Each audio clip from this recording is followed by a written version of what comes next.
Hey guys, it's Tim Miller from the Bulwark. I am here with our man on Capitol Hill, Joe Perticone, and I wanted to talk about the Republicans' House majority, which is a lot more precarious than it may have seemed on election night of the last time we talked about all this. The Republicans will have a majority in the House, but it's looking tight as a tick, and Donald Trump is not really helping them out already. So I wanted Joe to kind of explain how that looks to y'all, because I think it gives maybe a little bit of a different perspective on what the first month or two of the next administration would look like than maybe what we had thought a week ago. So, Joe, as a baseline, 218 is enough for a majority in the House of Representatives.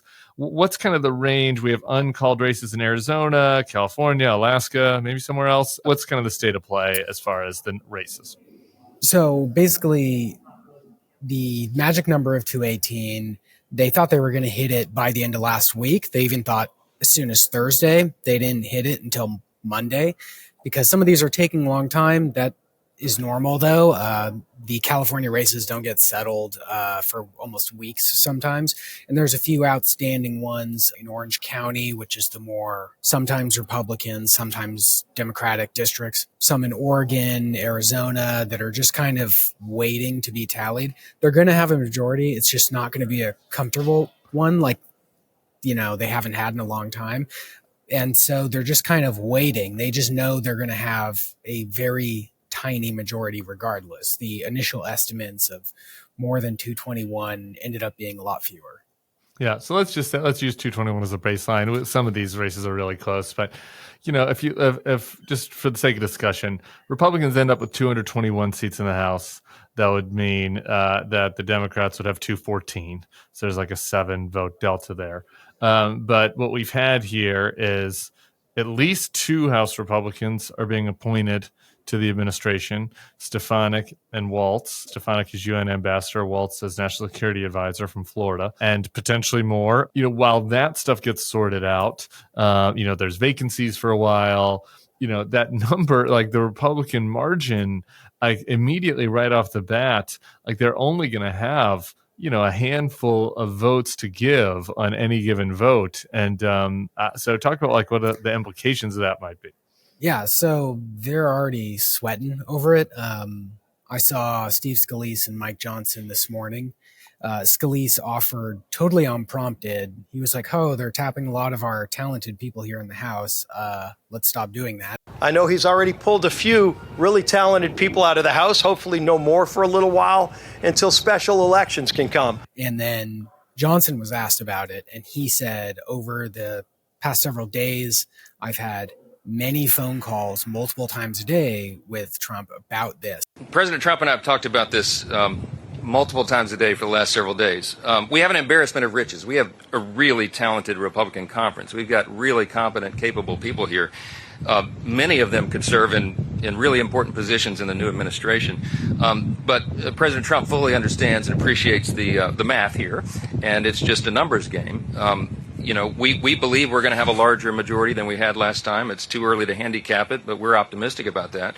And the fact that they offered that in what was supposed to be their little victory lap press conference, it kind of indicates that Trump wants a lot more House Republicans, and that makes sense. A lot of his foot soldiers have been these House Republicans who go on Fox a lot and are very pleasing to him. And so he wants to tap a lot of them for these posts, but he can't do that because it could jeopardize the majority. Because let's say he taps these 2 and maybe another one.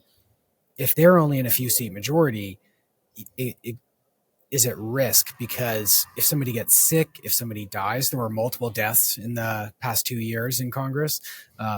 It could be a car accident. Even if somebody's late on their flight to DC one week, that could put a single vote in jeopardy. So there's not a lot of breathing room compared to a bigger majority.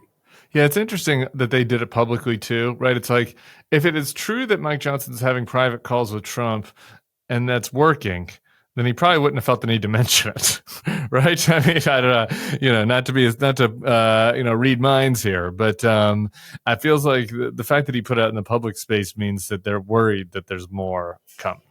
Yeah, and he was, a typical response to that would have usually been like, we have so many talented people here. Of course he wants us. But the fact that he stressed, we need to make sure that these open seats are filled, and then maybe he can start tapping more, suggests there's a little bit of a math concern. Yeah. Well, just one example of this I'd bring up is, on election night, to me, it looked like the majority was going to be enough that like basic things for, basic priorities would be passable through both houses. Like, for example, extending the Trump tax cuts. They expire, right? You can use reconciliation in the Senate. If you have 53 senators, you only need 50 on budget bills.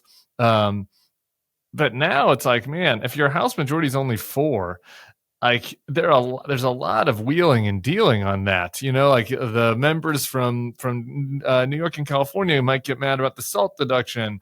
The people whose claim to care about the deficit might get mad about the deficit explosion. And there are all kinds of little draconian, arcane like elements of the tax code. Like that shit just gets a lot more challenging the fewer members they have, right? Don't you think? Yeah, it does. And back to the point about like if somebody is late, this really makes the importance of Johnson keeping his math right. It matters every single week. Pelosi, when she was speaker, was really good about knowing who was there, who was able to vote, and not bringing something to the floor without the votes. In the past 2 years, multiple times have happened where it was Johnson or McCarthy where they got to the floor, and then all of a sudden they're shocked that Al Green showed up in a wheelchair thinking he was out, and it screwed up their vote.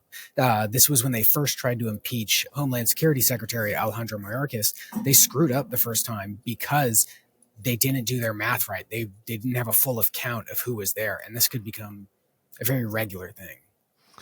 What is just on the budget stuff? I mean, like ostensibly the Freedom Caucus's initial existence was objecting to deficit spending. That all went away during the Trump term, of course. During the Biden years, though, they held McCarthy and then Johnson hostage on a lot of things. Like, do you see that stuff happening? Are they going to all behave for the first few months because they want Mr. Trump to be happy? Like, what's your sense of the level of coherence among the conference here? I think there's going to be a lot of difficulty around the rules package. For example, when they started the last Congress, they wanted McCarthy to agree to all these concessions, which led to a lot of the chaos that we had the past 2 years, And so if they don't get everything they want, that could delay things as well, but they need to settle on a speaker. The fact that Trump is probably going to be giving Johnson his full blessing means that they'll probably get through January, but each issue, and for example, raising the debt ceiling, doing all of these things that they don't want to do, becomes infinitely more difficult or gives a lot of power to Democrats. They'll need Democrats to carry them over votes. They've had to do that the past 2 years, and every budget bill was, passed with Democratic votes, and there'd be, close to 100 Republicans dissenting.